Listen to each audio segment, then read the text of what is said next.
Like always, I want to thank you guys for covering Penn State football. Obviously, I've been doing this for 26 years, 12 years as a head coach. I'm very proud of this team. I'm very proud of that locker room. We faced as much adversity in this game as I've been around. We had 35 guys out for one reason or another. 21 guys because of the flu. 14 guys who had the flu and played through it. Thursday, it looked like a hospital ward in there. There was IVs everywhere. Friday was the same way. We didn't have a scholarship quarterback at Friday's practice. We weren't sure what was going to happen. So the way the guys stuck together, a bunch of guys obviously that played and hadn't played all year long in significant roles. I'm just really proud. Special teams did a great job of controlling field position. The defense played lights out again. First time in program history we've held two Big Ten opponents to shutouts the same season. So a lot of good things. Obviously a lot of things to correct as well. Hopefully we'll get everybody back.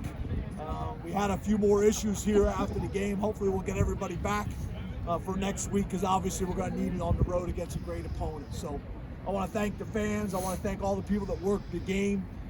We had great attendance all year long, which is important for us as a program, but also important for the community, and we recognize that. So open up the question. I think it's Dave Jones. Is that correct? Dave Jones, then Craig Meyer. So,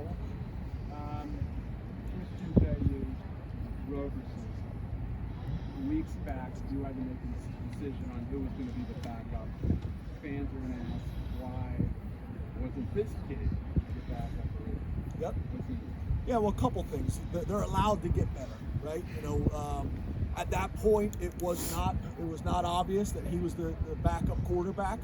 I also don't know if going on the road at Iowa, number 2 in the country, in his first 3 possessions at the -1, the -2, and the -1, Taekwon had been in the program longer, and really it was pretty obvious to everybody that he gave us the best chance at that stage to win. Obviously, after the way Bayou played today, I get the question. I understand it totally.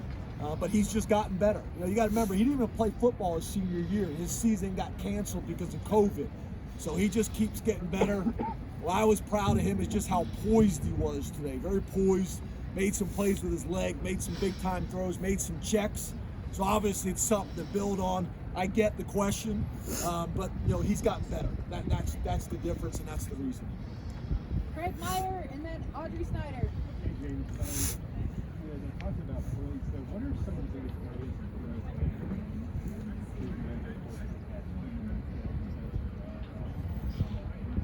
Yeah, what I told you before is still true. There really wasn't a gap. So at one point you're saying, with Taekwon, the guy had been in the program, been around, had done some good things. Hadn't really seen him in significant times. Obviously, you don't find out until they're in there. But then as time went on, the gap wasn't widening. So you felt like, with the amount of time he's had in the program, it should be widening. And Bayou just kind of continued to get better. Obviously had a better understanding of the game plan and the plays, started to know it inside and out. I thought the live rep work that we were able to get with Taekwon and Bayou all season on Sundays, is live but the quarterbacks. I thought that helped. Did some really good things, but it also allowed us to compare those two guys in everything but the quarterback being live, which I think continued to grow his confidence and our confidence in him. I think there's a big difference between being home in this environment against this opponent compared to that one. I got a ton of respect for Taekwon Roberson, and he's done all the things right since he's been here. And 2 very different situations that we're talking about as well. Got a ton of respect for Taekwon too. Audrey Snyder, then Neil Rudell. James, Sean pregame, when did you know that he was going to be able to go? Because I didn't see him warming up. And afterward, what's his status? Yeah, so what happened was we had a wave of this illness, right? And then come Friday morning, the second wave hit us. And that's when we didn't have a quarterback. All the quarterbacks were there early in the week, and then all of a sudden they all got knocked out. So after Sean got the first round of IVs, he felt like he could go. That was, I guess, Friday night. then woke up. We're all waiting. Everybody's at breakfast. We told him to sleep in. He got another round of IVs, and felt like he could go. So he wasn't out. He wasn't out at warm up because he was getting IVs. So obviously, I'm hopeful that this thing will run through its course on the team, and we'll have everybody back for next week, which we're going to need to, and go from there. Neil Rudell and Mike Gross. James, your comment to the quarterback club assuring that you're not going anywhere. You plan to disclose that to everybody else? Were you at the quarterback club? I was not. No. You got some friends that were there. Well, Yeah. I'd like to right now to talk about Rutgers. I get it. I'd like to talk about Rutgers. I made that statement because I thought something was going to happen a little bit sooner. Tuesday, we can talk about that as much as you guys want to talk about that. I'd like to talk about Rutgers. I get it, and I understand the question. Like I've tried to tell you guys before, these things are much more complicated than just simple yes and no answers. And with me, I'm always trying to be as transparent as possible and tell you guys what I know. And when I say something, it's going to happen. So if we could wait till Tuesday, I'd appreciate it. But I also understand the question. If you were at the quarterback club, maybe a different deal, but you don't come in. Mike Gross and Rich Scarcella. James, it seemed like the offensive line was a particular sort of center of this illness. So you had to play some guys who have not played before at all, and also different combinations, different positions, with the communication that has to happen within that group. And then Juice went down. I was like, you got to be kidding me. I almost came and got you out of the stands. So the question is, how do you... Well, that might have been a difference maker. In which direction? For the State University of New Jersey. So anyway, how do you feel like that went in terms of the whole package of it?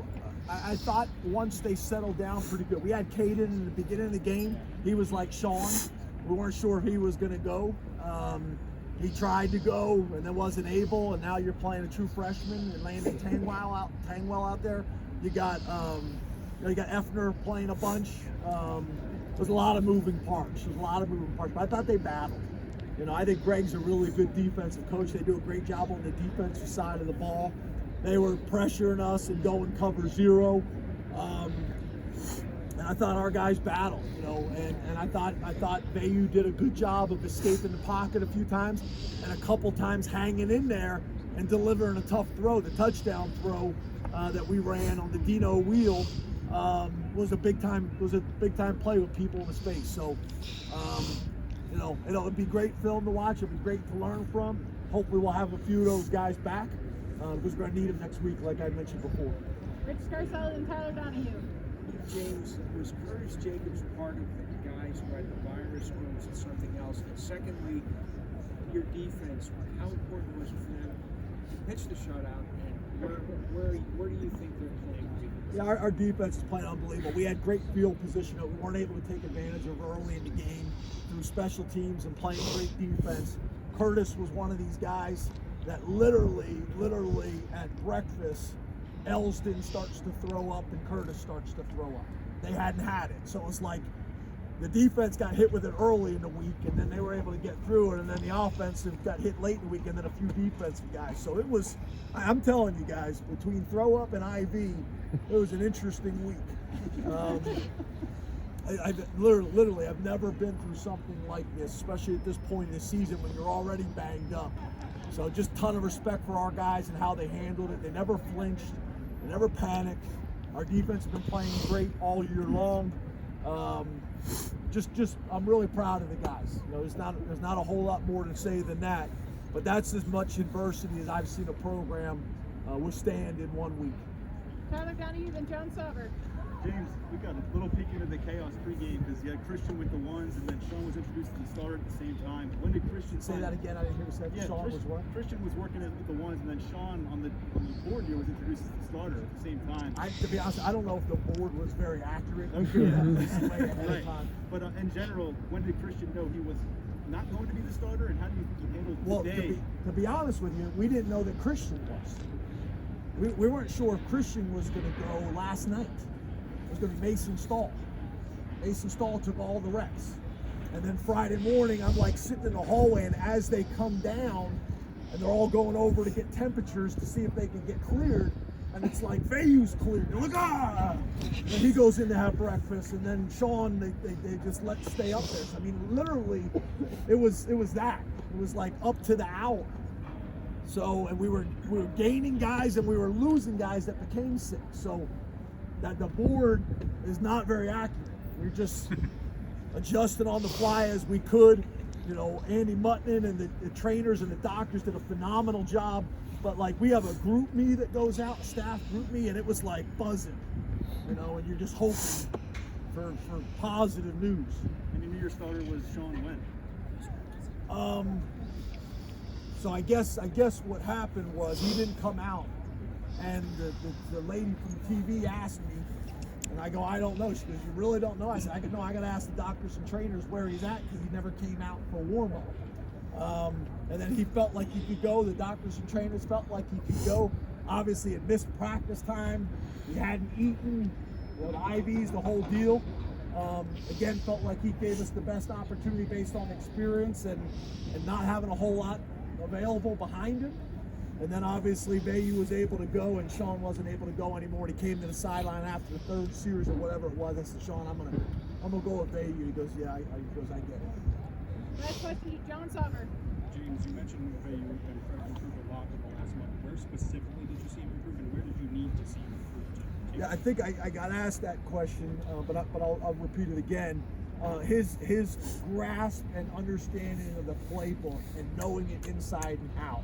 Him being able to adjust protections. You know, when you see a young quarterback in there, what are you going to do? You're going to light him up with blitzes and pressures. So adjusting the protection. You know, it's not just knowing the plays. You got to know your plays so well that you can focus on the defense. You can focus on the defense. Then obviously, he's been able to get more reps. We've transitioned him into the number 2, and he's gotten more reps.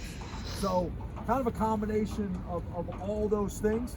Him building confidence in himself and building confidence in us. I also mentioned the Sunday scrimmages that have been live for Taekwon and Vayu to be able to evaluate those two guys. We don't have preseason, so sometimes it's challenging to be able to do that. But I get the question. Trust me. Thank you, Coach. What is it? Hindsight? Yeah, I get it. Trust me.